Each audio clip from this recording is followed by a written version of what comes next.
Sebelum menonton video ini jangan lupa di-subscribe, di-like, dan aktifkan notifikasi loncengnya. Oke teman-teman, yuk kita mulai ceritanya. Menyadari kesalahannya, Enya cepat-cepat menunduk minta maaf. Dia menjelaskan bahwa dia kehilangan kendali karena terlalu gembira melihat jin secara langsung. Selama ini dia hanya membaca tentang jin di koran. Setelah menenangkan diri, dia memperkenalkan diri dengan benar, mengaku bahwa dia hanyalah rakyat biasa yang bisa bersekolah di Akademi Berkat Beasiswa. Jin teringat bahwa Ulta sangat memperhatikan garis keturunan kontraktornya. Itu berarti bakat Enya begitu luar biasa hingga statusnya sebagai rakyat biasa tidak menjadi masalah. Dia menenangkannya dengan mengatakan bahwa tak perlu meminta maaf, meski dia sendiri mengaku tidak tahu bagaimana harus bereaksi terhadap sambutan yang terlalu bersemangat itu. Enya langsung berseri-seri. Kalau begitu, bolehkah aku menunjukkan lebih banyak semangat lagi? Jin segera memotongnya. Tidak, Miss Quickcantel mengambil alih pembicaraan, mengingatkan Enya bahwa dia sudah melarangnya keluar rumah. Enya dengan malu menjelaskan bahwa dia merasa sedikit kesepian di rumah, jadi dia berpikir berada di dekat Miss Quickcantel akan membuatnya lebih baik. Dan saat itu juga, dia kebetulan melihat Jin Runekandel secara langsung. Jadi sebenarnya, dia sangat beruntung karena memutuskan mencari Miss Quickcantel hari itu. Jin memperhatikannya sejenak, memikirkan situasinya. Seorang rakyat biasa yang bersekolah di Akademi Berkat Beasiswa. Dia yakin kaum bangsawan Bemen pasti telah menindasnya habis-habisan tanpa sadar siapa dia sebenarnya. Tak mengherankan, inilah alasan Jin tidak pernah bergaul dengan para idiot di akademi itu. Menurutnya, mereka hanyalah para bangsawan bodoh yang tidak tahu malu. Sementara itu, Enya bersemangat menoleh ke Jin. Jadi, kenapa kau datang ke sini? Jin menjawab tanpa ragu, aku datang untukmu. Dia menjelaskan bahwa ada kemungkinan besar seseorang sedang menargetkan Enya sebagai kontraktor Ulta saat ini. Dia lalu mengulurkan tangan, berjanji akan memastikan keselamatannya. Enya yang terkejut bertanya, apakah Jin benar-benar bermaksud membawanya pergi? Begitu Jin mengiyakan, wajah Enya langsung bersinar penuh semangat. Doanya kepada Ulta akhirnya terkabul. Dia mengangkat tangannya penuh pengabdian. Dengan gembira memuji sang makhluk super, Miss Quickcantel, yang tampak tidak terkesan segera menghentikannya. Cukup. Namun Enya yang masih bersemangat menyatakan bahwa dia benar-benar siap untuk berangkat. Dengan penuh gairah, dia mulai berseru, hidup Ulta, hidup makhluk super dari waktu. Tanpa ragu, Miss Quickcantel langsung memukulnya hingga pingsan. Saat Enya jatuh, Miss Quickcantel berkomentar santai bahwa dia sempat khawatir Enya akan menolak untuk pergi. Tapi ternyata kekhawatiran itu tidak berdasar. Kalau dipikir-pikir, gadis itu bahkan tampak siap mengikuti Jin sampai ke penjara bawah tanah klan Runekandel sekalipun. Jin yang bingung mengangkat alis. Tunggu, penjara bawah tanah?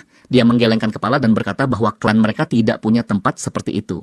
Miss Quickcantel memberinya tatapan penuh makna. Tidak perlu berpura-pura tidak tahu, katanya. Lalu dengan senyum tipis dia menambahkan, dan di sana bahkan ada seekor naga. Baik Jin maupun Murakan langsung membeku. Tunggu, apa? Sebelum mereka sempat bertanya lebih jauh, Murakan tiba-tiba ambruk ke sofa, pingsan total.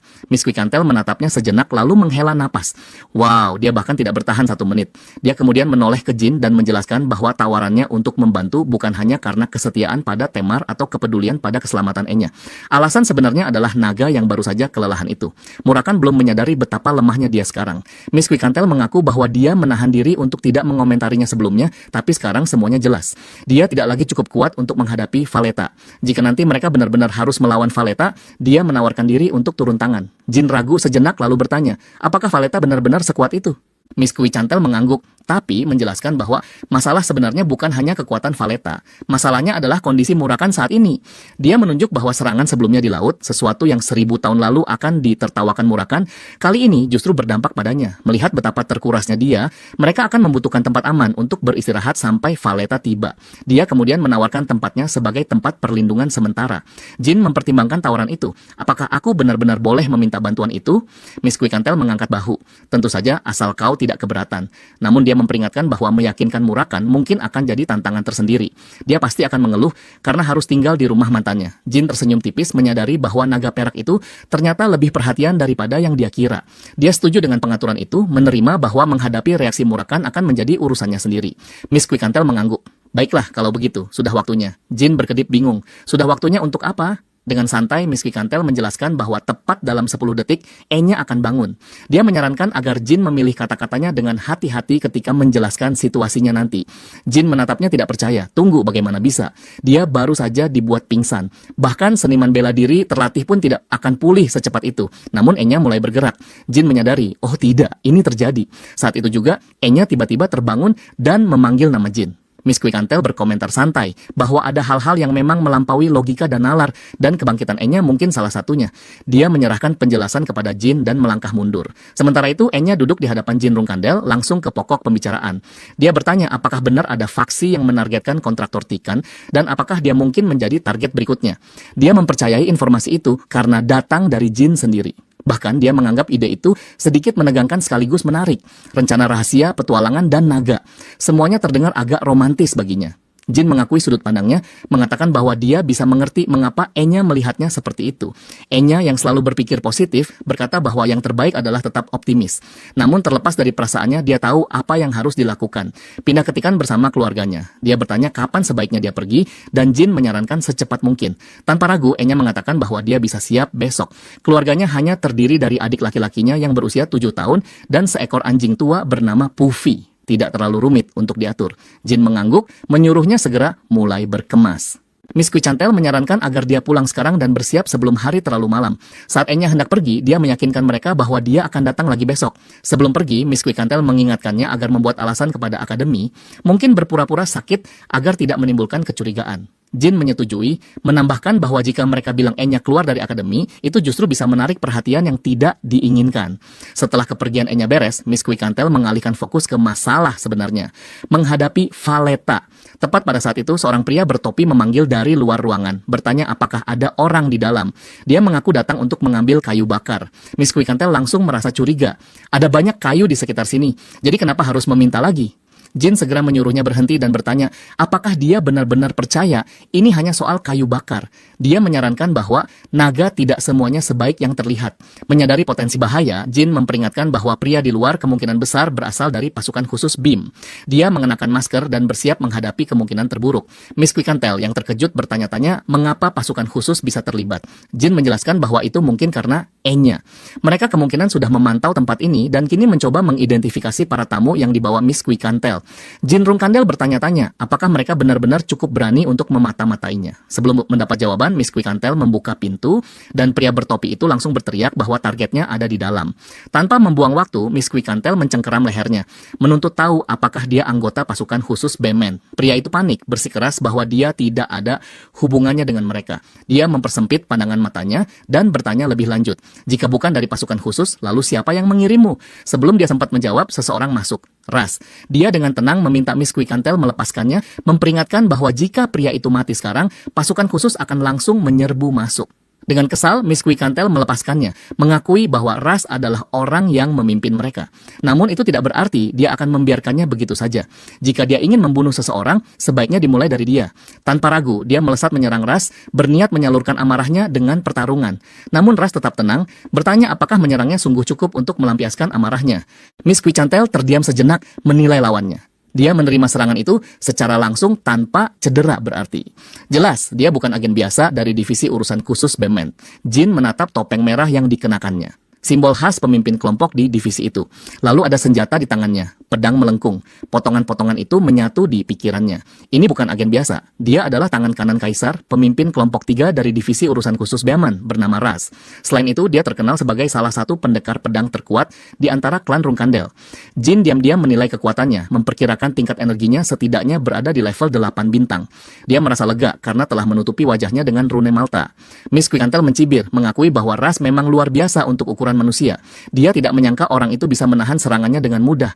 Ras tetap tenang meminta maaf dan menjelaskan bahwa mereka tidak punya pilihan selain memastikan identitas tamunya, karena mereka masuk ke Beamit secara ilegal. Sekarang identitasnya sudah dikonfirmasi, dia siap pergi. Miss Quicantel tampak tidak terkesan. Hanya itu, kau datang tanpa diundang, membuat kekacauan, dan sekarang hanya pergi begitu saja sambil bilang maaf. Dia menunjuk bahwa ada batas untuk kesombongan seseorang. Ras dengan santai mengambil sebuah kotak di dekatnya dan menyebut bahwa Miss Enya baru saja keluar rumah beberapa saat lalu. Dia lalu mengajukan pertanyaan dingin. Tidakkah kau pikir berbahaya membiarkan Enya sendirian di luar malam-malam begini? Mananya jelas, jika Miss Quicantel memilih untuk bertarung sekarang, dia mungkin akan menang. Tapi bagaimana dengan Enya? Jika sesuatu terjadi pada gadis itu saat mereka bertarung, bisakah dia hidup dengan penyesalan itu. Ruangan menjadi tegang saat kata-katanya menggantung di udara. Kemudian dengan nada akhir yang tegas, Ras berkata bahwa jika dia memilih untuk tidak memperburuk keadaan, dia akan membiarkan hal ini berlalu untuk saat ini. Sebelum pergi, Ras memberikan peringatan terakhir. Lain kali, dia harus menyiapkan sesuatu yang benar-benar berharga untuk dipertaruhkan. Segala hal yang telah dia lindungi akan berada dalam bahaya karena keputusannya hari ini. Dengan itu, dia berpamitan, meninggalkan mereka dengan peringatan yang menusuk hati. Di tengah perjalanan melewati hutan, Ras memberi instruksi kepada para pengawalnya. Dia telah memastikan keberadaan para penyelundup, dan langkah selanjutnya adalah mengungkap identitas mereka. Namun untuk saat ini, semua pengawasan terhadap naga perak akan dihentikan sementara. Salah satu bawahannya tampak ragu, bertanya apakah mereka sebaiknya tetap memantau pergerakan Quikantel dan para penyelundup. Ras menasihati agar tidak melanjutkan, karena jika dipaksa, situasinya bisa berubah menjadi jauh lebih buruk. Dia meyakinkan mereka bahwa dirinya akan menanggung seluruh tanggung jawab dan memerintahkan penarikan segera. Namun saat melangkah, dia memperhatikan luka sayatan baru di tangannya. Sebuah detail kecil yang membuatnya curiga bahwa sesuatu yang lebih besar sedang terjadi. Dia mengeluarkan perintah tegas. Hentikan semua pengawasan jarak dekat kecuali ada aktivitas mencurigakan. Pengawalnya mengangguk, memahami risiko yang sedang mereka hadapi. Sementara itu, di tempat persembunyian mereka, Miss Quikantel menghantam meja dengan keras. Marah pada dirinya sendiri karena meninggalkan Enya di kota menyedihkan ini. Hanya membayangkan apa yang bisa saja terjadi jika Jin Runkandel dan Murakan tidak datang membuat perutnya terasa mual. Namun Jin tetap berpikir praktis, mengingatkannya bahwa seharusnya mereka bersyukur karena semuanya tidak berakhir lebih buruk. Yang terpenting sekarang adalah memastikan keselamatan Enya. Quikantel setuju, tidak ada waktu untuk disia-siakan. Mereka harus bertindak dan besok mereka akan mulai bergerak. Keesokan paginya, Jin dan Quikantel berdiri di puncak gunung menyaksikan kapal-kapal berlayar menjauh dari pantai. Jin mengembuskan napas lega. Dia berhasil mendapatkan kapal dagang yang menuju ke Tikan.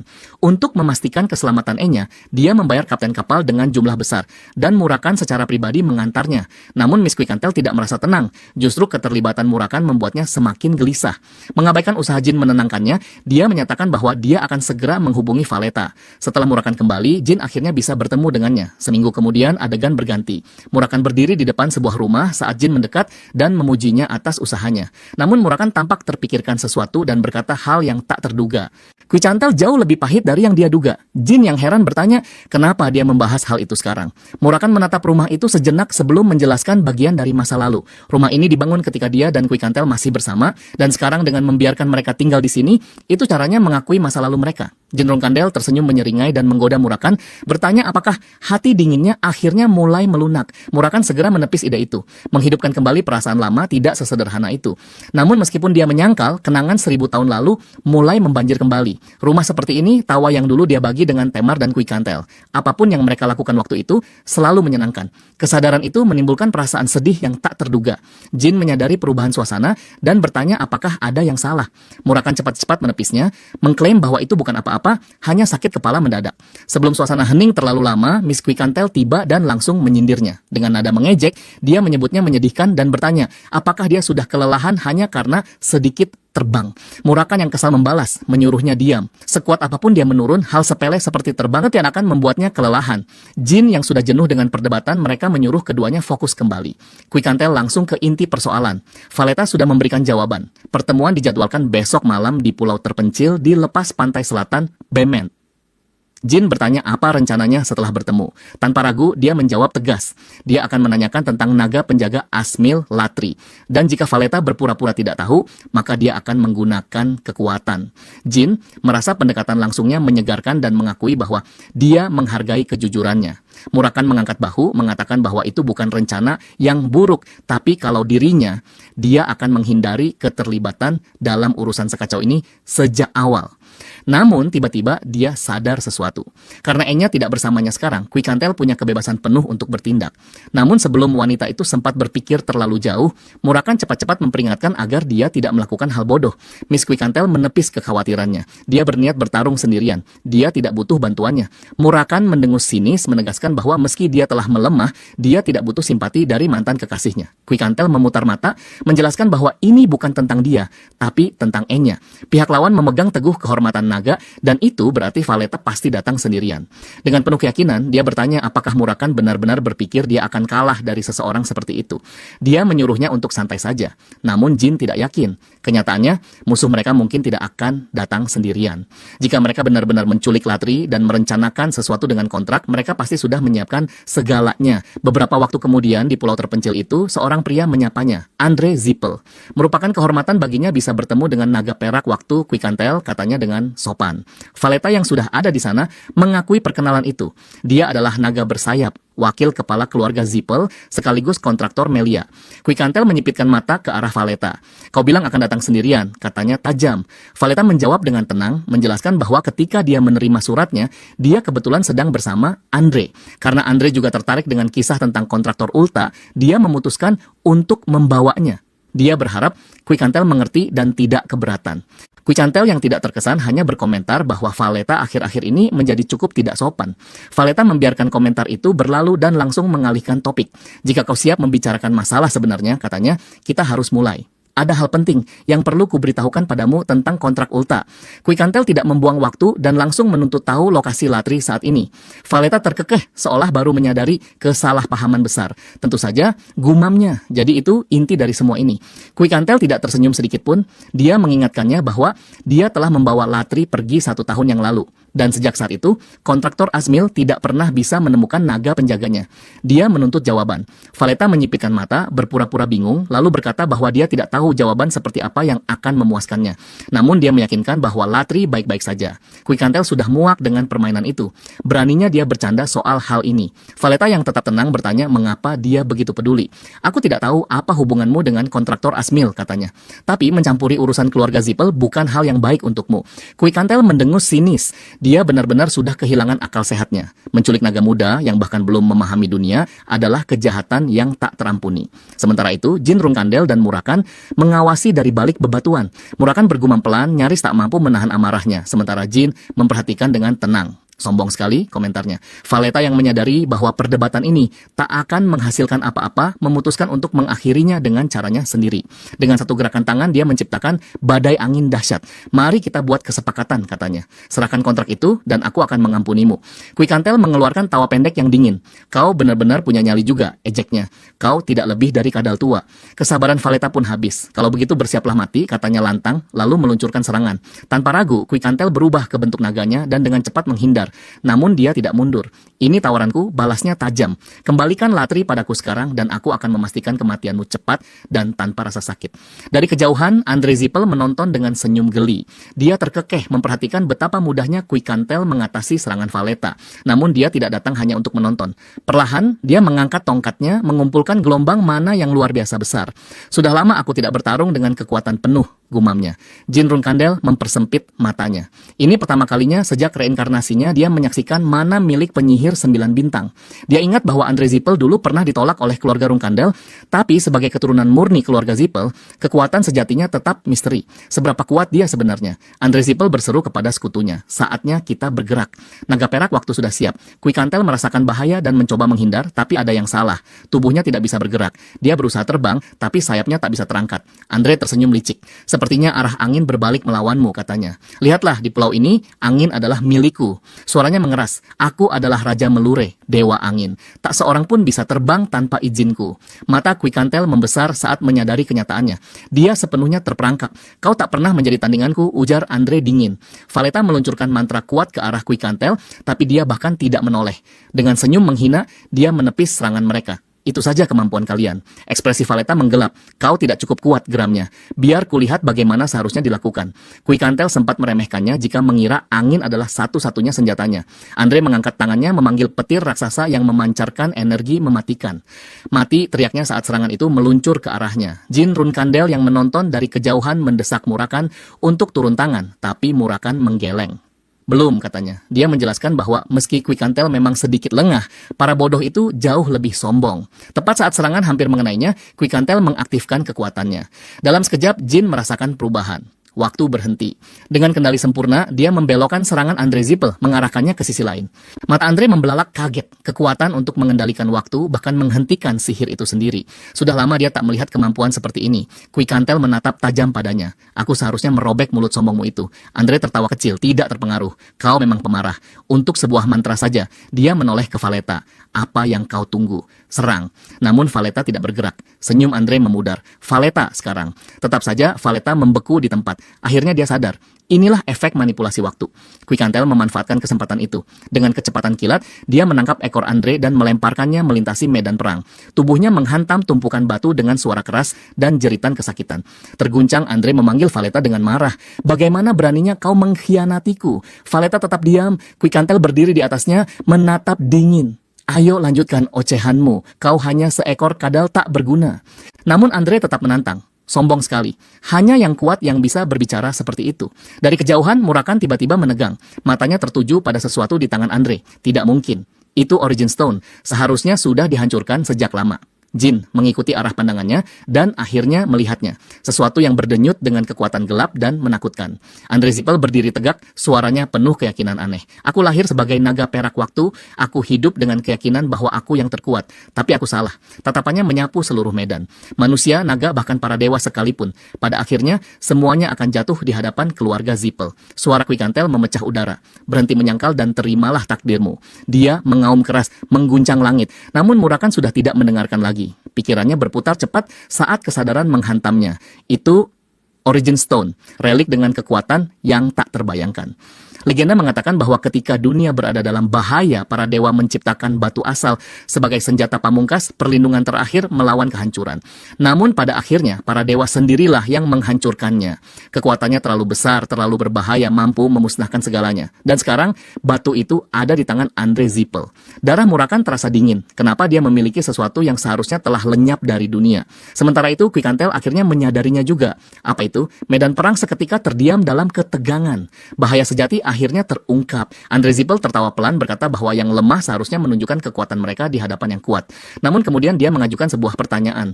Di mana sebenarnya tempat bagi yang lemah di hadapan kekuatan sejati? Merasa ada bahaya, naga perak itu segera memperingatkan agar menjauh dari Kui Kantel. Sementara itu, Andre mengalihkan perhatiannya pada naga hitam, memperhatikan bahwa hanya tersisa 2 naga di dunia ini. Pandangan matanya tertuju pada salah satunya, dan perlahan dia mulai menyusun potongan-potongan kebenaran. Jin Runkandel. Dia bertanya-tanya, apakah naga ini benar-benar telah terbangun dari tidur panjangnya selama 1000 tahun. Dan jika memang begitu, maka anak lelaki yang berdiri di sebelahnya pasti adalah kontraktornya. Menyadari hal itu, Andre segera tahu siapa dia. Anak bungsu yang meninggalkan rumah belum lama ini. Andre mengungkapkan bahwa awalnya dia datang ke tempat ini dengan niat mengambil Old untuk diberikan kepada kontraktornya. Tetapi tampaknya keadaan telah berubah. Mangsanya kini justru bertambah besar. Untuk menjaga keadilan, dia memutuskan untuk membangunkan seorang teman lama yang telah lama tertidur. Sambil meminta maaf karena telah menahan kekuatannya selama ini, dia memanggil rekannya itu. Naga hitam itu terkejut saat merasakan panggilan itu. Dia benar-benar percaya bahwa temannya telah mati. Dengan lidah tajam, dia mencibir, sudah lama sekali. Namun pertemuan mereka jauh dari damai. Valletta tidak membuang waktu. Menyadari bahwa naga hitam itu telah melemah, namun kata-katanya masih setajam dulu. Dia berkata dingin agar temannya kembali tidur dan langsung menyerang. Naga hitam itu membalas, mengakui bahwa bila lawannya lebih lemah, tentu akan mengecewakan. Sebaliknya, dia menyambut tantangan itu dan memanggilnya Murakan. Dia memperingatkan bahwa sejarah akan mengingatnya sebagai orang yang berani menentang legenda. Namun Murakan mencibir, menyebutnya delusional. Melihat pertarungan yang memanas itu, Andre Zippel bertanya apakah mereka berdua benar-benar berencana untuk terus bertarung. Awalnya dia berniat bersantai, tetapi setelah melihat wajah tertentu, dia menyadari bahwa kini tak ada pilihan lain. Dia harus membunuh mereka. Tatapannya menajam. Benar, dia juga ada di sini. Jin Runkandel. Andre menepis gagasan bahwa bocah sepertinya dapat mengubah hasil pertempuran ini dan segera menyerang Jin. Valletta melompat menghalangi dengan serangan balasan sambil berteriak agar Jin menghindar. Namun Jin melakukan lebih dari itu. Dia meraih rantai Valletta dan memutuskannya dengan mudah. Dalam waktu bersamaan, dia menghancurkan cermin Luna. Tiba-tiba, Luna muncul dan menatapnya dengan heran. Dia belum pernah dihubungi Jin sejak diajak pergi, tetapi kini jelas Jin terjebak dalam situasi berbahaya. Meski begitu, Jin tahu kenyataannya. Dengan kekuatannya saat ini, ikut campur dalam pertarungan antar naga adalah bunuh diri. Namun dia juga tahu ada seseorang di sini, seseorang yang bisa dia pinjamkan kekuatannya. Andre Zippel tersenyum, Murakan tidak terkesan. Dia mengakui bahwa Jin masih berdiri di situ, tapi menegaskan bahwa tak peduli seberapa keras pemula itu ikut campur, hasilnya takkan berubah. Jin tak ragu, dia berlari ke depan, bersiap menyerang. Sekali lagi, dengan cara yang sama, serangannya begitu cepat hingga membuat Andre lengah. Untuk pertama kalinya, kepercayaan diri Andre goyah. Lalu Murakan berteriak, ketakutan melintas di matanya saat dia berseru, "Jangan bergerak!" Valletta melancarkan serangan lain, mendorong Jin Rumkandel ke belakang sebelum mengaum keras. Jin menstabilkan posisinya, siap membalas. Namun sebelum dia sempat menyerang, Valletta kembali meluncur. Saat bentrokan tampak tak terhindarkan, kekuatan besar tiba-tiba memisahkan mereka. Whitewell muncul dengan mudah menahan serangan Valletta. Ketika debu mereda, Whitewell menatap Jin mengingat saat dia menghancurkan cermin lalu berkomentar tentang kesunyiannya. Tak ada surat, tak ada pesan. Namun melihat situasi ini, tampaknya dia terjerat sesuatu di luar kendalinya. Andre Zippel menatapnya tajam, bertanya-tanya apakah dia benar-benar Whitewell legendaris. Dia mengangguk, membenarkan, lalu berkata pada Jin, "Wakil Patriark Zippel, sekaligus pengendali naga angin. Hanya kekuatan setingkat itu yang bisa memanggilku." Dia lalu menoleh pada Jin, mengakui bahwa bocah itu mampu bertahan dengan mengejutkan menghadapi lawan-lawan sekuat itu, dan menanyakan apakah dia terluka. Jin mengaku hampir mencapai batasnya, nyaris tak bisa bertahan, dan berterima kasih karena Whitewell datang tepat waktu. Kemudian pandangan Whitewell beralih pada Andre Zippel. Dia menuntut penjelasan. Apa sebenarnya yang dia inginkan dari adik laki-lakinya? Jin menilai medan pertempuran, menyadari betapa serius situasinya. Lawannya bukan hanya wakil Patriark Zippel, tetapi juga naga angin yang dihidupkan kembali melalui artefak bertuah kekuatan ilahi. Bahkan dengan kehadiran kakaknya, hasil pertempuran masih belum pasti. Namun kali ini, untuk pertama kalinya, dia merasa yakin. Pertarungan ini telah berakhir. Andre Zippel yang menyadari perubahan suasana segera mundur. Namun sebelum sempat bergerak, Murakan datang dan menangkapnya. Begitu mata mereka bertemu, Andre langsung mengenalinya. Murakan meminta maaf. Sementara Murakan mengakui bahwa kendali mereka atas angin benar-benar sempurna hingga mustahil baginya menghentikan mereka. Dia mengakui bahwa jika kakak Jin terlambat sedetik saja, mereka pasti sudah binasa. Jin menenangkannya, mengatakan bahwa mereka bisa selamat berkat usahanya. Namun ada satu hal yang tak pernah dia duga, kemunculan mendadak Whitewell. Dan dengan itu, satu hal kini menjadi pasti. Ekspresi Andre Zippel menggelap. Dia menyatakan bahwa Jin telah melanggar sumpah mereka dengan Zippel dan menuduh kakaknya, Luna Rumkandel, menggunakan sihir terlarang. Dia memperingatkan bahwa Zippel tidak akan diam terhadap pengkhianatan ini. Namun Luna tetap tenang. Dia mengakui tuduhan itu, tetapi menepis kekhawatirannya. Kebenaran, katanya, tidak akan pernah sampai ke klan mereka. Andre mendesis marah, menuduhnya berani bertindak di luar batas. Makhluk buas di sisinya meraung marah, melancarkan serangan. Namun Luna lebih cepat. Dia menyerang balik, membuat Andre tak sadarkan diri hanya dengan satu pukulan mematikan. Mendengus, dia berkata bahwa setiap Zippel yang pernah dia temui hanyalah banyak bicara. Dan tampaknya wakil patriarknya pun tak berbeda. Kemudian menatap Valletta, dia bertanya, apakah dia berencana terus berada dalam wujud sejatinya? Lagi pula, dalam bentuk itu, ada jauh lebih banyak bagian tubuh yang bisa ditebas.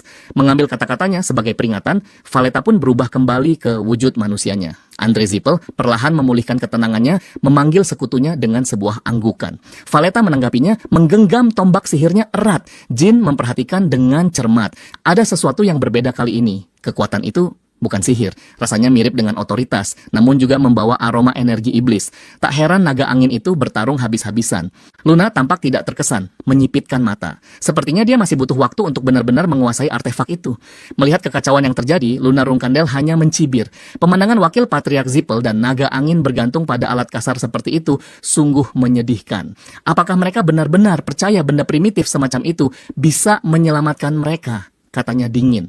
Valletta tersinggung, membalas dengan kemarahan membara. Dia menyebut Luna hanya perempuan kecil tak berarti dan melompat maju, menuntut tahu apa yang memberinya keberanian bicara seangkuh itu. Namun Luna tak tergoyahkan. Mereka bentrok dengan kekuatan yang seimbang, setiap hantaman menimbulkan gelombang destruktif. Pertempuran berlangsung sengit.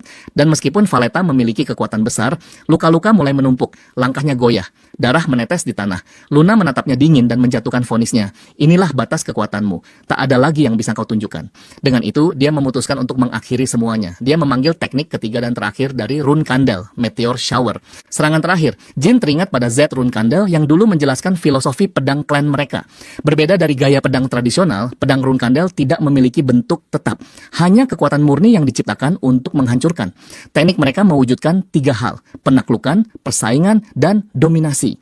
Dan di antara semuanya, teknik ketiga adalah puncak tertinggi. Kembali ke masa kini, Jin Rune Kandel menyaksikan meteor berjatuhan dari langit, cahaya dan kehancuran berpadu menjadi satu. Indah dan mengerikan sekaligus. Serangan itu menghantam dan Valletta terhuyung nyaris roboh. Masih berusaha bertahan, dia menoleh pada Andre Zippel, berusaha bertanya apakah dia baik-baik saja. Namun Andre hanya menatap tanpa percaya. Tak masuk akal. Luna tidak sedang menggunakan otoritas ilahi, bukan pula artefak kuno. Bagaimana mungkin kekuatan seperti itu datang dari seorang manusia? Sementara itu, Valletta menggenggam sisa kesadarannya, berpegang pada satu pikiran putus asa. Bertahan hidup. Jika dia bisa tetap hidup, masih ada kesempatan. Dengan batu dewa sihir, mereka bisa membalikan keadaan. Bahkan jika dia harus mati melindungi Andre Zippel, tidak masalah. Batu itu akan menghidupkannya kembali. Selama dia memilikinya, dia takkan mati. Selama dia memilikinya, dia adalah dewa. Namun lawannya belum selesai. Dengan tenang, Luna berkata bahwa dia masih jauh dari mencapai pedang sang ayah. Berdiri di atas sayap Valletta yang patah, dia bergumam bahwa ini akan menjadi bahan pembelajaran yang baik. Bukan hanya untuk dirinya sendiri, tapi juga untuk memprovokasi dia. Seolah menjawab, sesuatu mulai bergerak. Sebuah kehadiran mengerikan bangkit di belakangnya. Luna menyipitkan mata, tak gentar namun sedikit kesal. Kali ini harga dirinya benar-benar terusik. Jika dia bersikeras untuk terus melawan, dan di hadapan adiknya pula, maka dia tak punya pilihan. Ia menggenggam pedangnya, suaranya rendah namun syarat frustrasi. Baiklah, jika itu yang kau inginkan, aku pastikan kau menyesalinya. Dan dia menebas. Jin Rune Kandel menatap medan perang yang kini kacau, bertanya-tanya makhluk macam apa yang sedang mereka hadapi. Murakan dengan mata tajam dan napas berat, akhirnya menyimpulkan. Zippel telah menciptakan Origin Stone menggunakan bahan-bahan yang belum diketahui. Jin mendesak untuk penjelasan lebih jauh. Murakan menjawab, Origin Stone adalah senjata yang diciptakan agar makhluk tingkat dewa bisa saling menahan. Semacam keseimbangan buatan Tuhan. Untungnya yang satu ini masih belum sempurna, tapi tetap sangat berbahaya. Naga hitam itu mengambil keputusan cepat. Mereka harus mundur. Dia memerintahkan untuk bersiap, namun Jin menolak. Bagaimana bisa kita meninggalkan kakakku sendirian melawan makhluk sekuat itu? Mereka harus melawan bersama. Namun naga hitam tidak setuju. Kakakmu mampu mengatasinya sendiri. Saat ini kita hanya akan menghalangi. Mereka akhirnya mundur. Jin menahan rasa frustrasi yang mendidih di dadanya. Dia telah melalui begitu banyak hal, menantang batas dirinya, dan kini harus mundur lagi. Bahkan tanpa bisa memberi perlawanan berarti. Tidak lagi. Dia menolak mengalami rasa tak berdaya itu sekali lagi. Jika dia ingin berdiri sejajar dengan mereka di masa depan, dia harus menjadi jauh lebih kuat. Naga hitam menatap nyala tekad di mata Jin. Gila, gegabah, tapi nyata. Senyum samar muncul di wajahnya. Kalau kau bisa mempertahankan nyala itu, kau akan menjadi yang terkuat. Sampai saat itu tiba, aku akan menjagamu, bocah. Sementara itu, di medan perang, Luna Rune Kandel berdiri tegak menghadapi Andre. Luna mencibir, apakah kau benar-benar berpikir bisa mengalahkanku hanya karena bentukku berubah? Betapa menyedihkan. Dia menerjang, namun Luna menangkis dengan mudah. Tanpa ragu, dia mengungkap sesuatu yang membuat udara membeku. Sekarang ada 12 makhluk kuat yang tersegel di dalam diriku. Kepercayaan diri Andre mulai goyah. Apa sebenarnya yang bersemayam di dalam dirinya? Dan kenapa dia hanya membawa satu pedang? Begitu tak sebanding dengan sosoknya yang megah. Dia menuntut agar Luna menyerah, berteriak bahwa bahkan jika ayahnya sendiri datang, tidak ada yang bisa melawannya. Namun Luna tetap tenang. Bagi seorang pendekar sejati, satu pedang sudah cukup. Dia menatap Andre dengan tajam. Jika kau benar-benar menguasai sihir yang kau kembangkan seumur hidupmu, mungkin kau akan bisa menyentuh setengah saja dari kekuatan bela diriku. Tapi kau tidak. Dan sekarang, sebagai bentuk belas kasihan terakhir, aku akan menunjukkan padamu perbedaan itu. Aku akan menunjukkan padamu apa yang takkan pernah bisa dicapai dengan senjata buatan. Dan aku akan menunjukkan padamu kekuatan sejati. Kekuatan pedang yang diasah, ditempa, dan dimuliakan lewat pertempuran. Valletta menatap aura Luna yang kini membara merah menyala. Dia telah menghadapi banyak kesatria, banyak prajurit, banyak penguasa kekuatan. Tapi tidak pernah seperti ini. Untuk sesaat, keraguan merayap ke dalam hatinya. Tidak, itu tidak penting. Sekarang dia telah mencapai tingkat kekuatan seorang dewa. Cengkramannya menguat. Baiklah, biarkan wanita sombong itu menyaksikan kekuatan sejati. Dia akan membuatnya memahami arti sebenarnya dari ketidakberdayaan. Saat Valletta mengayunkan Mind Sword Blood Moon untuk menyerang, dia justru kewalahan ketika Luna Rune Kandel meluncurkan serangan balik yang ganas. Heart Sword Red Moon. Kekuatan luar biasa dari serangan itu membuat Luna merasa akan terseret dalam kekacauan. Tepat saat tubuhnya mulai jatuh, Jin Rune Kandel berteriak, menyuruh menyuruhnya meraih tangannya. Dalam sekejap itu, Luna merenung dengan getir. Hari ini, tampaknya si bungsu justru menjadi orang yang menyelamatkannya. Dengan putus asa, dia mengulurkan tangan berusaha meraih tangan Jin. Sementara itu, seseorang dengan nama Sandi Ras tiba di lokasi Bemen. Amir Bemen segera menanyakan kondisi pulau. Ras melaporkan bahwa pulau itu telah lenyap sepenuhnya, tertelan pusaran aneh yang juga menghancurkan seluruh materi di sekitarnya. Selain itu, terdeteksi lonjakan mana yang luar biasa besar di area tersebut. Meskipun manusia terlibat dalam insiden itu, satu hal sudah pasti. Kekuatan sihir naga perak dan naga angin menjadi pusat dari segalanya. Amir Bemen menekan lebih jauh bertanya tentang naga angin. Ras menjelaskan bahwa divisi mereka menduga itu adalah Valeta dari keluarga Zippel. Laporan menunjukkan bahwa Valeta telah melintasi perbatasan tak lama sebelum kejadian. Melihat situasinya, tampaknya naga angin itu telah tewas. Amir lalu mengalihkan fokus, menanyakan tentang sumber mana manusia yang terdeteksi. Apakah sudah diidentifikasi? Ras menjawab dengan hati-hati, mengatakan bahwa mana itu kemungkinan milik para kontraktor dan naga penjaga mereka. Namun, ada energi jahat lain yang tampaknya berkaitan dengan proyek rahasia yang sedang diselidiki divisi mereka. Percakapan kemudian beralih pada Andre Zippel. Amir Bemen meminta laporan terbaru, tapi Ras mengakui bahwa mereka masih mengumpulkan informasi. Kesal, Amir Bemen menyebut bahwa beberapa laporan terakhir tampak sengaja disembunyikan. Dia bertanya apakah tamu Quikantel sudah berhasil diidentifikasi. Ras terdiam, mengakui kegagalannya memperoleh data itu. Dengan nada jengkel, Amir Bemen berkata tajam, "Kalau kau tidak bisa menemukan kebenarannya, lalu siapa yang bisa?" Dia memerintahkan agar semua informasi ditahan dari pers. Jika Enya tidak ditemukan malam ini, laporan orang hilang harus segera diajukan. Sambil berjalan pergi, dia memerintahkan Ras untuk mengirim lebih banyak agen dari divisi urusan khusus ke wilayah Zippel. Hanya yang terbaik, katanya, dingin. Meskipun aliansi dengan Zippel masih berlaku, dia tahu situasi ini mulai di luar kendali. Lebih penting lagi, dia sadar bahwa kesabarannya bukanlah kebajikan terbaiknya. Ras yang memahami beratnya perintah itu menunduk hormat. Dia berjanji akan memenuhi ekspektasi Amir Bemen. Bagaimanapun, ini adalah titah langsung dari Yang Mulia, Sang Kaisar. Di tempat lain, di ruang gelap yang remang, dua sosok duduk dalam diam. Sir Biskel dengan hati-hati meminta maaf, menyebut soal penggunaan Devil Stone. Sosok satunya mengonfirmasi kecurigaan itu. Benar, pertempuran besar terjadi di pesisir Bemen antara naga perak dan naga angin, mengakibatkan lenyapnya sebuah pulau. Sebagai gantinya, kini terbentuk pusaran besar. Tanda jelas bahwa sebuah Devil Stone telah hancur. Bubare Gaston tiba-tiba memotong dengan marah, murka karena produk berharganya dihancurkan sembarangan. Dia memarahi mereka, memperingatkan bahwa benda itu tidak boleh digunakan sebelum prosesnya sempurna. Dengan sikap angkuh, dia memilih sepotong makanan, lalu melemparkannya langsung ke mulut rekannya. Masih marah, dia berteriak bahwa dia tidak akan memaafkan kesalahan ini dan menuntut agar mereka segera menghadapi para penyihir bodoh itu. Mereka jelas tidak tahu betapa berharganya apa yang telah mereka rusak, katanya tajam. Sir Biskel hanya bisa menunduk nyaris menghindari makanan terbang itu. Dalam hati, dia mengutuk kebodohan keluarga Zippel. Karena ulah mereka, semua rencananya tertunda, termasuk keinginannya menyingkirkan babi ini. Bubare Gaston tersenyum lebar. "Aku tahu," katanya. "Sir Biskel sama marahnya denganku. Aku bahkan bisa merasakan niat membunuh darimu barusan." Sir Biskel membenarkan dengan datar, menjelaskan bahwa pemimpin mereka kini murka atas kejadian ini dan sedang mempertimbangkan kembali aliansi dengan keluarga Zippel. Untuk sementara, semua komunikasi dengan mereka harus dihentikan. Pada saat yang sama, di tempat lain di Kekaisaran Zippel, Kelly Arch menyatakan bahwa Andre Zippel telah mati. Namun Kadun berspekulasi bahwa Andre mungkin berhasil melarikan diri bersama Valeta dan membawa Devil Stone bersamanya. Kelly menegaskan hanya ada dua kemungkinan. Entah kekuatan naga perak melebihi semua perkiraan, atau ada kekuatan tak dikenal yang ikut campur. Kadun termenung, mempertimbangkan situasinya. Jika benar begitu, maka naga bayangan, makhluk yang membunuh Graveyard Giant di Canelo, mungkin terlibat. Dengan kekuatannya, hal itu masuk akal. Seseorang seperti itu tidak akan gentar menghadapi Devil Stone. Penasaran? Kelly bertanya siapa sebenarnya Misha itu. Kadun menjelaskan bahwa dia adalah saudari Murakan, dan Quikantel adalah mantan kekasihnya, jadi Misha bukan orang asing baginya. Kelly menyerap informasi itu dan menyimpulkan bahwa mereka sudah tahu langkah selanjutnya. Dia menatap Kadun, memberi isyarat akan rencana berikutnya. Kadun langsung menolak. Jika dia disuruh mencari Misha, itu mustahil.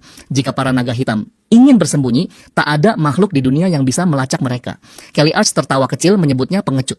Meski begitu, dia mengaku kecewa karena Devil Stone telah hilang. Kadun menatapnya, menyadari sesuatu. Dia tampak terlalu tenang, padahal adiknya baru saja mati. Kelly Arch mengangguk. Tentu saja aku sedih, katanya pelan. Tapi aku sudah lebih dulu melihat akhir ini. Kadun terkejut ketika mengetahui bahwa Andre diam-diam menghadiri jamuan Chiron beberapa waktu lalu tanpa memberitahu siapapun. Dia curiga Kelly berbohong, tapi Kelly tetap tak terguncang dan mengalihkan topik ke hal utama. Devil Stone harus dibuat kembali. Tanpanya, mereka tidak akan bisa mengambil alih keluarga Runkandel sebelum Chiron mati. Hal yang sama juga berlaku bagi para Black Sea Kings. Dia menyeringai, menyiratkan bahwa dia bukan satu-satunya yang frustrasi dengan situasi ini.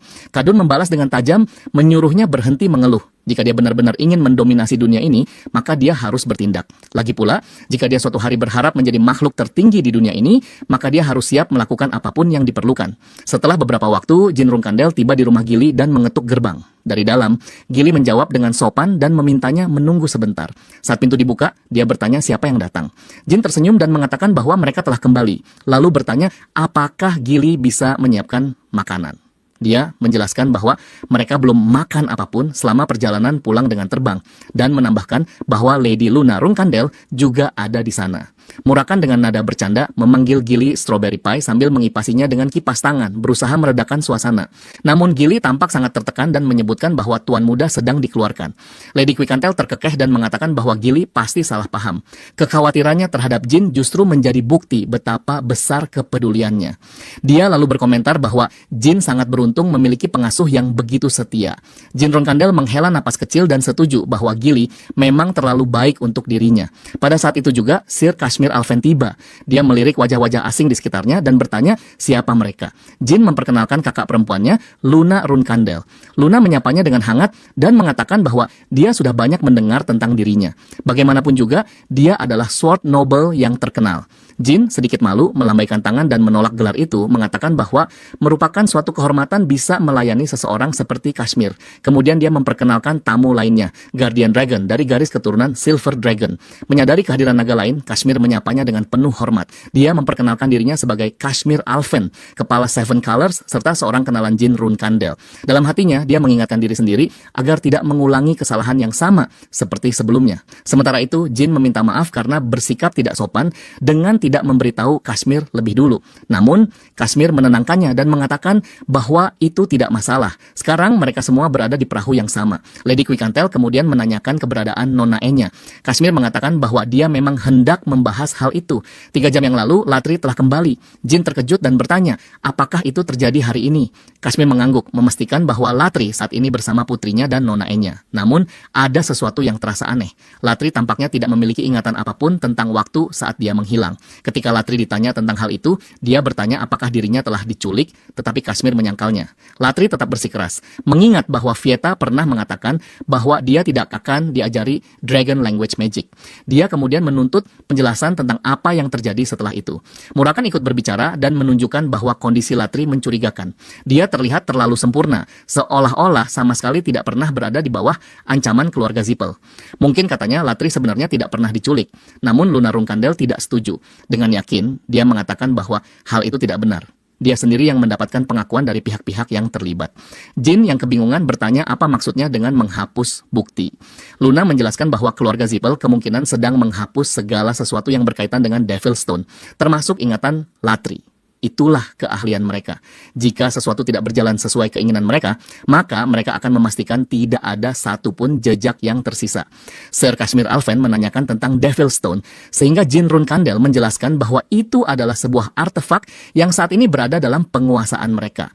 Murakan menambahkan penjelasan lebih lanjut, menyebutkan wakil kepala keluarga Zippel dan Wind Dragon.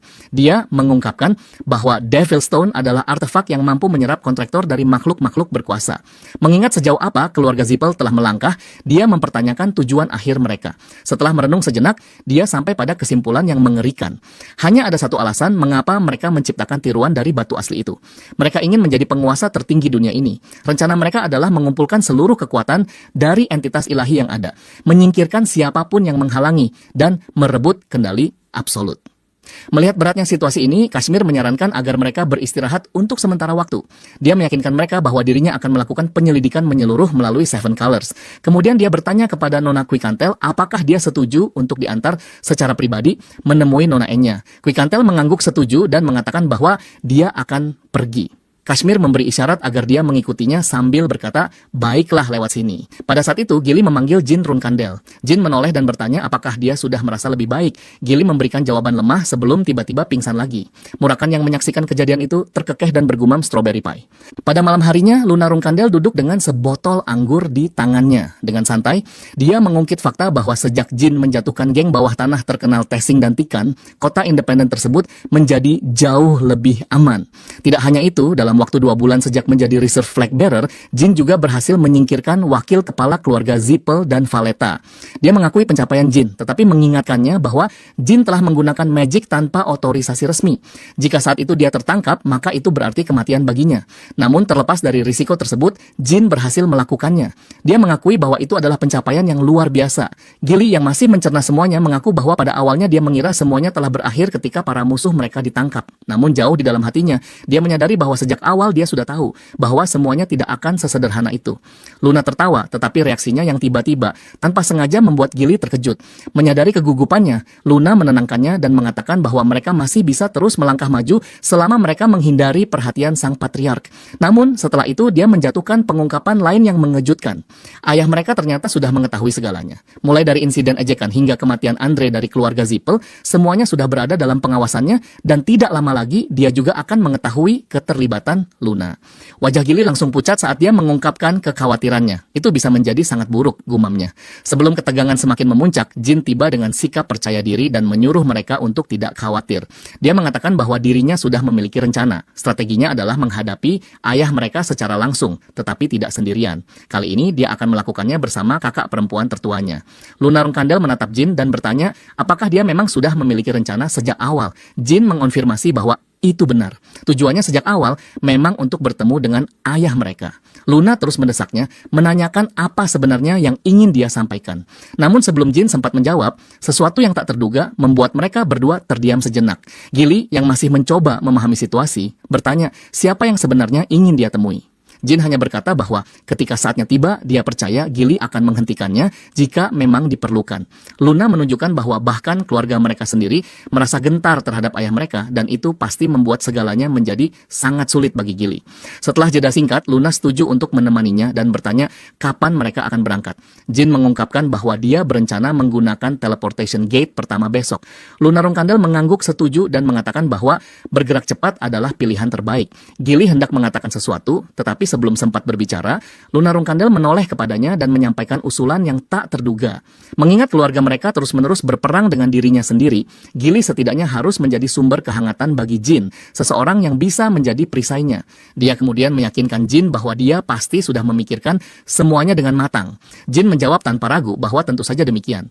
Tidak lama kemudian, seorang magician datang dan langsung mengomentari keputusan Luna Runkandel yang memilih membawa Jin bersamanya alih-alih mencoba menghentikannya. Runia Runkandel yang tampak ragu mempertanyakan apakah Luna benar-benar berharap dia mempercayai hal itu. Luna Runkandel memanggil Jin dan memintanya untuk mengonfirmasi pernyataannya. Setelah itu, Luna menasihati Rancher agar memperlakukan Jin dengan baik. Runia setuju meski dengan sedikit enggan dan mengatakan bahwa mungkin memang seharusnya begitu. Salah satu saudara laki-laki Runkandel mencibir situasi tersebut dan menyebut tindakan Jin sebagai tindakan ceroboh. Dia mempertanyakan apakah Jin benar-benar peduli pada apapun, terlebih karena dia berani melangkah ke Garden of Swords sebagai seorang calon flag bearer. Dia juga mengaitkan keberanian itu dengan kelonggaran yang diberikan oleh kakak perempuan tertua mereka. Sementara itu, Miu Runkandel mengkritik Jin dan menuduhnya meninggalkan tanggung jawabnya sebagai reserve flag bearer. Dia kemudian menoleh ke kakak perempuan mereka yang lebih tua dan bersikeras bahwa bahkan Luna pun pasti menganggap ini berlebihan. Dia meminta persetujuan dengan memanggilnya kakak perempuan. Saat mengamati suasana yang tegang, Luna Runkandel menyadari bahwa semua orang tampak anehnya sudah siap menghadapi konfrontasi ini. Hal itu membuatnya bertanya-tanya, apakah ayah mereka sudah tahu bahwa semua ini akan terjadi? Tiba-tiba Mary mengungkapkan keterkejutannya. Apakah si bungsu benar-benar melepaskan haknya sebagai flag bearer? Dengan nada menyindir, dia menyebutkan bahwa mungkin Jin menjadi penasaran dengan apa yang terjadi setelah kematian sekarang setelah memasuki masa pubertas. Namun meskipun menggoda, dia menegaskan bahwa Jin tidak bisa begitu saja pergi. Jin masih berutang padanya sebuah pertarungan yang layak ketika dia dewasa nanti. Kemudian Runia menoleh kepada kakaknya dan menuntut penjelasan mengapa Luna membawa Jin ke sini sejak awal.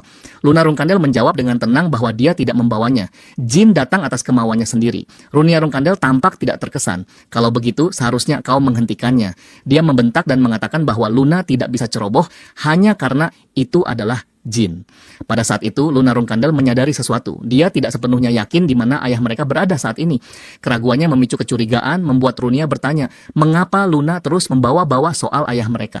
Jin pun menyadari bahwa pada suatu titik, bahkan Luna pernah merasa Runia sulit dihadapi. Akhirnya, Runia mengalihkan seluruh perhatiannya pada Jin. Dia bertanya apakah Jin benar-benar datang ke sini untuk bertemu dengan ayah mereka. Jin menatapnya dan mengonfirmasi hal itu, memanggilnya dengan hormat sebagai kakak perempuan tertua kedua. Sebelum siapapun sempat bereaksi, tawa meledak dari sudut lain ruangan. Seorang anak laki-laki tertawa dengan nada gelap. Dia mengatakan bahwa Jin benar-benar memiliki keinginan untuk mati. Dia kemudian mengejek Jin, menyebut bahwa satu-satunya alasan dia masih hidup hanyalah karena keberuntungan semata. Dan sekarang dia mengira dirinya istimewa hanya karena sedikit lebih baik dibandingkan si kembar Tona. Runia Rungkandel dengan cepat mencabut pedangnya dan menekannya ke leher Luna Rungkandel, menghalangi jalannya. Ekspresinya tetap dingin saat dia menyampaikan perintah langsung dari Patriarch. Mulai saat ini, First Flag Bearer harus melepaskan senjatanya. Dia kemudian mengalihkan tatapan tajamnya ke arah Jin, mengingatkannya bahwa ayah mereka secara khusus meminta Jin datang sendirian. Jika Luna Rungkandel menolak untuk mematuhi perintah tersebut, maka dia juga tidak akan diizinkan melanjutkan. Dia menegaskan bahwa ini adalah peringatan terakhir. Sebagai perintah langsung dari Patriark, Luna harus menyerahkan senjatanya. Segala bentuk perlawanan akan dibalas dengan konsekuensi mematikan. Meski ketegangan terus meningkat, Jin dengan tenang meyakinkan kakak perempuannya agar tidak khawatir saat semua orang bersiap menghadapi konfrontasi. Luna Rungkandel menatap Jin untuk terakhir kalinya sebelum melangkah ke samping. Kini berbicara bukan hanya sebagai putra ayah mereka, tetapi sebagai anggota sejati keluarga Rungkandel, Jin menyatakan bahwa dia memiliki sesuatu yang penting untuk disampaikan kepada ayah mereka. Dia meyakinkan semua orang bahwa tidak akan terjadi sesuatu yang buruk. Runia, setelah jeda singkat, memberi isyarat agar Jin melanjutkan. Dia mempersilahkan Jin maju saat dia melangkah menuju pintu kastel. Saat berjalan melewati aula-aula megah, Jin merenungkan betapa sedikitnya saudara-saudaranya benar-benar memahami ayah mereka. Meskipun secara teknis melanggar aturan, bagi seorang Reserve Flag Bearer untuk kembali ke rumah, dia meragukan bahwa ayah mereka peduli pada formalitas semacam itu. Jika diberi kesempatan untuk berbicara, seperti terakhir kali, mungkin semuanya akan berjalan berbeda. Dia teringat saat ayah mereka pernah meletakkan tangan di atas kepalanya dan mengatakan bahwa itu adalah pertanyaan yang bagus dan bahwa dia akan terus mengawasinya mulai sekarang. Dengan pikiran itu, Jin tiba di depan pintu ruang kerja dan mengetuknya. Saat memasuki ruangan, ayahnya menyambutnya dengan tatapan menusuk, suaranya tenang namun dingin. Dia berkata bahwa tampaknya harapannya terlalu tinggi. Dia mengingatkan Jin bahwa dia telah diberi waktu 5 tahun, lalu dia bertanya, mengapa Jin kembali begitu cepat? Pikiran Jin menajam saat dia teringat kisah-kisah mengerikan tentang sword energi ayahnya, yang konon mampu melenyapkan musuh sepenuhnya. Pandangan Jin beralih ke senjata di sisi ayahnya, yang ditempa sepenuhnya dari aura murni. Sebuah kesadaran muncul. Ayahnya mungkin sedang memperlihatkan apa yang akan terjadi jika Jin melangkah keluar dari garis batas. Untuk pertama kalinya, Jin mempertanyakan apakah ayahnya benar-benar tak terkalahkan seperti yang selama ini dia yakini. Memecah keheningan, ayahnya kembali berbicara. Dia memperingatkan bahwa dia tidak akan bertanya 2 kali. Dia menyuruh Jin menjelaskan alasan kedatangannya. Jin mengetahui satu hal dengan pasti. Meminta maaf bukanlah pilihan. Bahkan jika itu harus dibayar dengan nyawanya. Dia memaksa dirinya untuk berdiri teguh. Percaya diri namun tidak sombong. Menarik napas dalam-dalam, Jin menatap ayahnya dan berkata dengan jujur bahwa dia datang karena merindukannya. Sekilas ketertarikan melintas di wajah ayahnya. Dia pernah mendengar kata-kata seperti itu dari anak-anaknya sebelumnya. Dia mengatakan bahwa itu bukan sesuatu yang sepenuhnya tidak menyenangkan untuk didengar. Namun setelah sejenak berpikir, ekspresi ayahnya kembali mengeras. Dia bertanya betapa kekanak-kanakan Jin. Dia juga bertanya apakah dunia luar telah melunakannya. Jin menjawab dengan tegas bahwa bukan dunia luar yang mengubahnya. Dia mengatakan bahwa sejak dulu dia selalu menyukai ayahnya. Untuk sesaat, Jin bertanya-tanya apakah ayahnya menganggap kata-katanya sebagai tantangan dan bukan ketulusan. Apakah dia mengatakan sesuatu yang salah? Ayahnya hampir tertawa, jelas terkejut oleh pernyataan Jin, namun alih-alih menanggapinya, dia menepisnya begitu saja. Dia menyuruh Jin berhenti berbicara, omong kosong dan langsung ke inti pembicaraan. Tanpa ragu, Jin menyampaikan alasan kedatangannya. Andre Zippel, wakil kepala keluarga Zippel, pria yang telah menghina Jin saat jamuan, telah mati. Ayahnya menyipitkan mata dan bertanya, apakah Jin yang membunuhnya? Jin menggeleng. Dia menjelaskan bahwa pelakunya adalah Luna Rungkandel, kakak perempuan tertuanya, tetapi dia juga berperan dalam kejadian tersebut. Kemudian Jin meminta izin untuk melaporkan seluruh kejadian yang telah terjadi, serta menambahkan bahwa ada beberapa hal lain yang ingin dia bahas jika ayahnya bersedia mendengarkan. Setelah keheningan singkat, ayahnya mengangguk dan mempersilakannya duduk. Saat turun dari tangga, ayah Jin duduk di hadapannya. Dia bersandar, tatapannya sulit dibaca sebelum akhirnya berbicara. Dia mengatakan bahwa Jin telah sibuk dari kerajaan Arkin hingga Bement dalam waktu yang sangat singkat. Lalu dia bertanya, apakah Jin datang untuk memperingatkannya tentang kemungkinan perubahan internal dalam keluarga Zippel setelah kematian orang nomor 2 mereka? Jin menggelengkan kepala.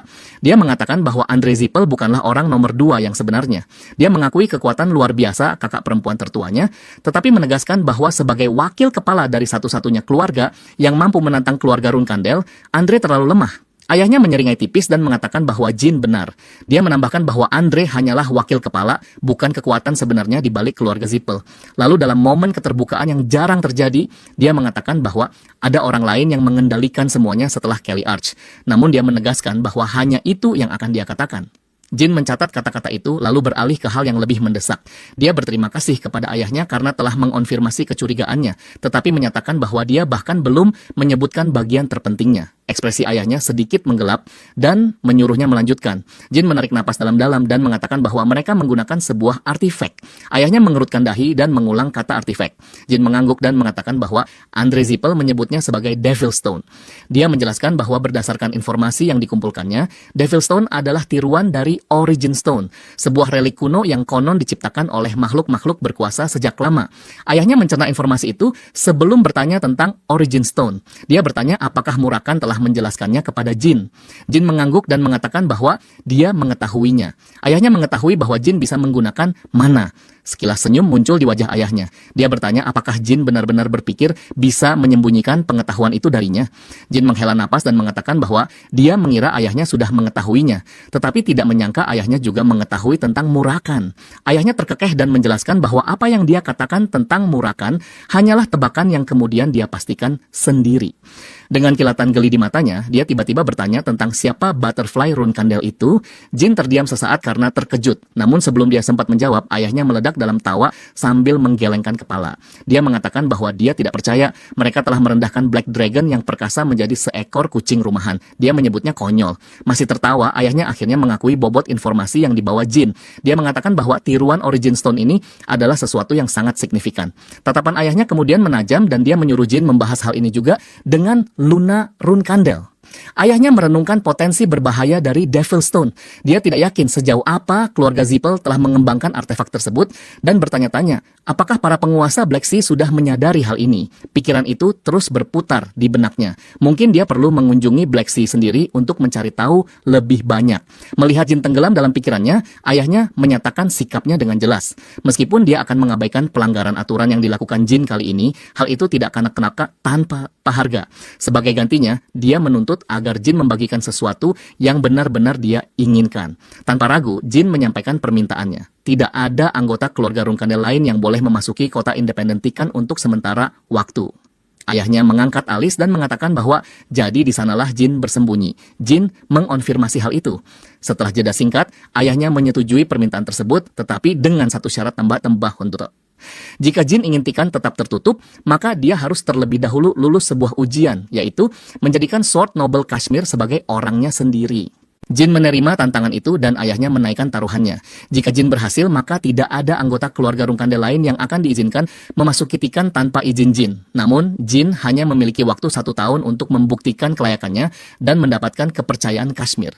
Ayahnya mencatat bahwa Kashmir sebelumnya telah menolak peran sebagai pengajar keluarga Runkandel, sehingga tugas ini menjadi jauh lebih sulit. Saat itu juga Kashmir tiba dan setelah mendengar kesepakatan tersebut, dia menyatakan persetujuannya. Dengan kedua belah pihak sepakat, ayah Jin pun mengesahkan perjanjian itu. Begitulah keputusannya. Beberapa waktu kemudian, Kashmir tenggelam dalam pikirannya, merenungkan sosok di hadapannya, Chiron Runkandel, ksatria terkuat di dunia. Saat mengamatinya, dia tak bisa menahan tekanan luar biasa yang terpancar darinya. Apakah pria ini benar-benar pantas disebut sebagai manusia paling bermartabat di antara umat manusia? Pikiran itu saja sudah membuat perutnya terasa tidak nyaman. Namun, dia segera mengingatkan dirinya bahwa Chiron hanyalah seorang tamu di dalam kediaman keluarga Runkandel. Tidak ada alasan untuk merasa takut. Chiron kemudian mengangguk dengan hormat ke arah Kashmir. Sword Noble. Kashmir langsung menegang. Merasa canggung dengan formalitas tersebut, dia dengan sopan meminta Chiron untuk tidak menggunakan gelar itu dan cukup memanggilnya Kashmir. Sementara itu, Jin melangkah maju dan menyapa ayahnya. Melihat tekad di mata putranya, Chiron memberi isyarat agar dia berbicara. Jin menjelaskan bahwa ikatannya dengan Sir Kashmir bukanlah sekadar kebetulan. Itu adalah takdir yang mereka bagi bersama. Kini setelah dia membuktikan hubungannya dengan Kashmir, saatnya dia menepati janjinya. Mendengar kata-kata Jin, Kashmir dalam hati mempertanyakan pilihan katanya. Takdir bersama. Namun, Chiron justru menangkap makna lain sepenuhnya. Dia mengangkat alis dan menantang gagasan itu. Takdir bersama dengan putraku. Jadi apakah itu berarti Tikan menjadi milik keluarga Runkandel? Apakah Jin mengatakan bahwa Tikan dan Runkandel bisa disatukan dengan cara seperti itu? Kashmir terdiam sejenak, mempertimbangkan penafsiran Chiron dengan hati-hati. Dia menyadari betapa beratnya situasi ini. Kemerdekaan Tikan kini mungkin berada di ujung tanduk. Chiron tetap berdiri teguh meskipun dituduh menipu ayahnya. Namun, Jin Runkandel segera menyela, menepis tuduhan itu dan menyebutnya sebagai keberuntungan semata. Menanggapi hal tersebut, Chiron dengan tegas menyatakan bahwa mulai saat ini tidak ada satupun anggota keluarga Runkandel yang diizinkan menginjakan kaki di Tikan tanpa izin langsung darinya. Dengan anggukan hormat kepada ayahnya, dia pun pergi. Sementara itu, Kashmir merenungkan bagaimana takdir mereka kini saling terjalin, terikat oleh nasib yang sama. Chiron kemudian menoleh ke arah Jin dan memerintahkannya untuk pergi jika tidak ada hal lain yang ingin dibahas, karena dia perlu menangani urusan pribadi bersama Kashmir. Jin menyetujuinya dan melangkah keluar dari kediaman. Saat Chiron meminta waktu sebentar untuk berbicara dengan Kashmir, Jin mengabulkannya dan mengakui pentingnya percakapan mereka. Di sisi lain, Daytona dan Hatona Runkandel bergegas menghampiri Jin. Kekhawatiran jelas terlihat di wajah mereka. Jin menatap mereka dan bertanya dalam hati mengapa saudara kembar itu ada di sini. Daytona langsung menuntut penjelasan mengapa Jin melakukan hal nekat seperti itu dan apakah ayah mereka membiarkannya hidup. Jin menyeringai, menduga mereka pasti bersembunyi di suatu sudut untuk menghindari suasana tegang.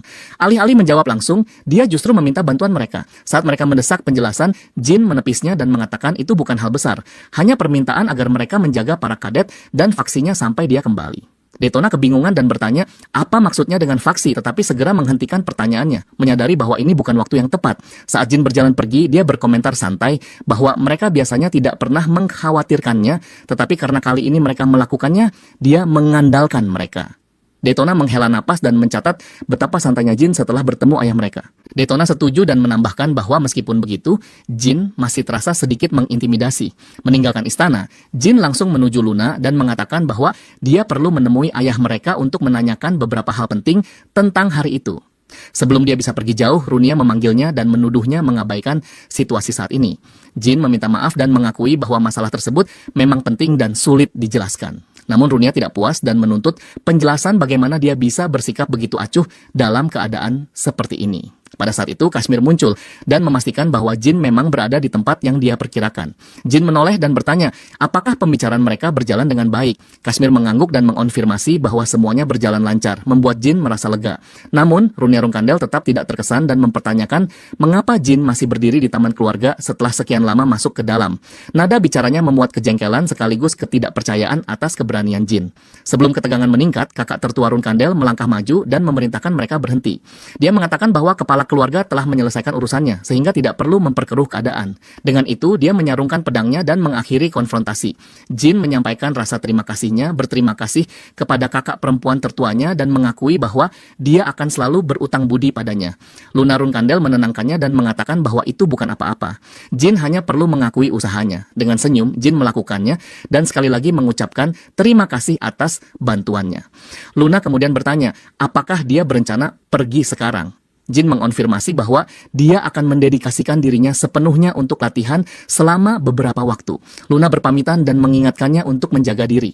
Jin menjawab dengan percaya diri dan mengatakan bahwa mereka akan bertemu lagi bersama kakak perempuan tertua dan para kakak laki-lakinya. 1 bulan kemudian, jauh di dalam aula pelatihan bawah tanah di kediaman Kashmir, udara dipenuhi ketegangan. Setelah 30 pertandingan sparring melawan Alicia Badger, Jin telah mengalami kekalahan ke-30 kali berturut-turut.